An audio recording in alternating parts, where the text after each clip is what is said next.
আসসালামু আলাইকুম ভিউয়ার্স, আশা করি সবাই ভালো আছেন। আল্লাহর রহমতে আমরাও ভালো আছি। নিয়ে আসলাম ছোট্ট একটি রান্নার রেসিপি। তো রেসিপিটি ভালো লাগলে অবশ্যই লাইক, কমেন্ট, শেয়ার করতে ভুলবেন না।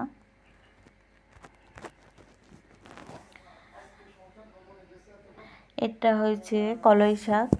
তো কে কে কলই শাক খেয়েছেন আর কে কে পছন্দ করেন অবশ্যই কমেন্টে বলে যাবেন। এটা আমাদের বরিশালের বিখ্যাত শাক বলতে গেলে। সব শাকেরতে এই শাকটা আমাদের বরিশালের একদম ফেভারিট খাবার শাকের ভিতরে কলই শাক। তো কোন কোন দেশে পছন্দ করেন অবশ্যই কমেন্টে বলে যাবেন। কে কে অনেক দেশে নাই, কারণ এটা এখনও হয়তো কিনে খাইতে হয়। টেলিগ্রামে গেলে হয়তো দেশেরটা পাওয়া যায়।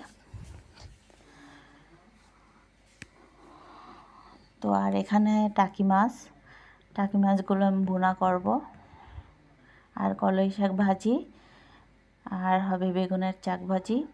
তো শাকটা এই শাকটা আমি 2 পাত করেছি, কারণ একটু হয়েছে আমার আর আমার হাজব্যান্ড খাবে। আমরা তো কুচাই একদম, যত মানে গুছি গুছি করে খাওয়া যায়। আমার হাজব্যান্ড আবার পছন্দ করে একদম মানে আস্তে যেভাবে আমি ধুইছি ওইভাবেই। তো ওইভাবেই রান্না করছি এক পদ, আর এক পদ আমি কুচাই রান্না করছি। তো এই আর এখানে বেগুনের চাক ভাজি করতেছি। তো চাক ভাজিটা হয়ে গেছে, মানে মাছটা বসাই দেবো। তো মাছটা আমি ভালো করে কষাই নিচ্ছি। একটা টমেটো দিয়ে দিয়েছি, কারণ স্বাদটা যাতে ভালো আসে।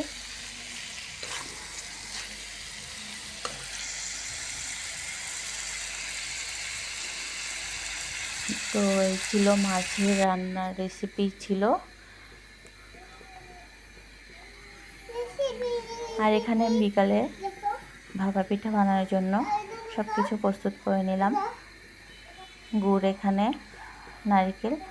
তো এটা হয়েছে চাউলটা দেখা যাচ্ছে কালচা। এটা হয়েছে যে লাল চাউলের যেটা গুঁড়া, এই যে লাল চাউলটা, এই যে যেটাকে আমাদের দেশে আমন ধানের চাউল বলা হয়।